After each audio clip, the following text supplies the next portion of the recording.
Olá pessoal, tudo bem? Estamos aqui com a aula 3 a respeito do pensamento de René Descartes, que é importantíssimo para a instauração do pensamento moderno, filosófico.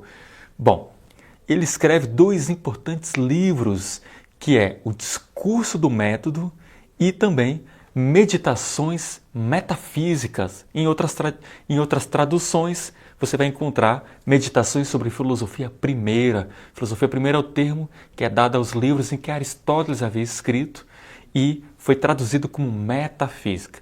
Bom, esses dois livros, O Discurso do Método e Meditações Metafísicas de René Descartes, ele apresenta uma tentativa de chegar ao conhecimento da verdade.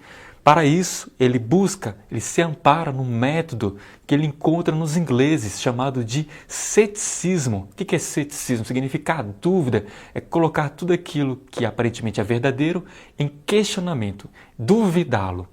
Bom, a partir disso ele começa iniciando seus textos, o seu discurso do método ou as suas meditações, questionando, por exemplo, a percepção, os sentidos, seja a visão, seja o tato, seja o olfato, enfim, que tudo que nós sentimos, a nossa percepção, apreende os significados do mundo e ele é representado na nossa mente. Porém, ele percebe naquele período que havia algumas pessoas que eram foragidos de guerra, alguns que eram presos de guerra, e um dessas pessoas haviam amputado o braço ou perdido uma perna, e essas pessoas que haviam perdido um membro do seu corpo estavam sentindo aquela parte que não existia mais no seu corpo. Então ele percebia que o sentido ali não era real, não era verdadeiro, já que aquela pessoa havia amputado, seja uma perna, um braço, mas continuava havendo um sinal mental daquele membro que não existia mais, já estava amputado. Sendo assim, o Descartes percebe que os sentidos nos levam ao engano, eles nos levam a algum tipo de erro de percepção. Está algo aí equivocado, não é verdadeiro. Então é necessário duvidar dos sentidos. Inclusive quem tem todos os membros, é preciso duvidá-los. Podemos ter equívocos. Alguém que, por exemplo, tem um problema de observar as cores, algum tipo de daltonismo, é daltônico, ele equivoca-se na cor e o outro observa uma cor diferente, bom, é preciso questionar a percepção, o nosso olhar. Ele também continua a reflexão, o René Descartes, a respeito dos nossos sentimentos. Muitas vezes aquilo que nós acreditamos que sentimos amor pode ser apenas uma carência, pode ser apenas uma paixão. Então é necessário sempre refutar aquilo que acreditamos como verdadeiro nos nossos sentimentos interiores. É sempre preciso fazer uma autorreflexão. E detalhe, é preciso ter autocontrole daquilo que sentimos como afeto. Bom, ele também percebe que é importante caracterizar esse mundo que vivemos. Será que ele é realmente real? Ele é verdadeiro? Ou podemos estar numa espécie de uma matrix? Obviamente esse termo ele não usa, não havia essa palavra matrix, mas ele vai falar de um sonho.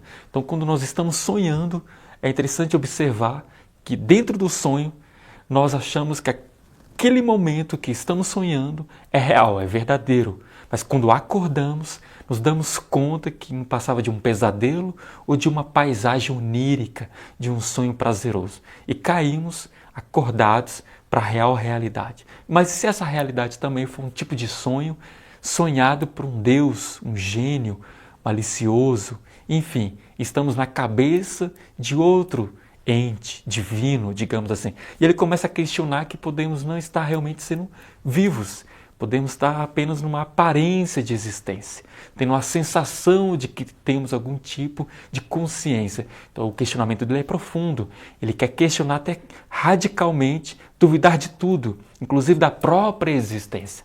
Ele duvida também de Deus. Será que Deus realmente existe? Já que ele não aparece como fenômeno real, ele não é algo que é dado no primeiro momento como perceptível, não podemos tocá-lo, observá-lo, e mesmo se pudéssemos, também temos que duvidar dos nossos sentimentos, dos nossos sentidos, da nossa percepção. Então, esse trabalho árduo, esse método, ou seja, esse caminho discursivo, narrativo, ele escreve em primeira pessoa, seja o discurso do método Meditações, para chegar a algumas conclusões. E ele percebe que é importantíssimo duvidar de tudo. Porém, ele chega numa certeza. Eu posso duvidar de tudo, menos de que no momento em que estou duvidando, eu estou duvidando. Ou seja, eu não posso duvidar de que eu estou em dúvida. No momento que eu estou duvidando, eu estou questionando. No momento que eu estou questionando, eu faço isso pensando. Então ele chega numa certeza. Eu tenho uma certeza de que eu estou pensando porque eu sou aquele que exerce o pensamento da dúvida.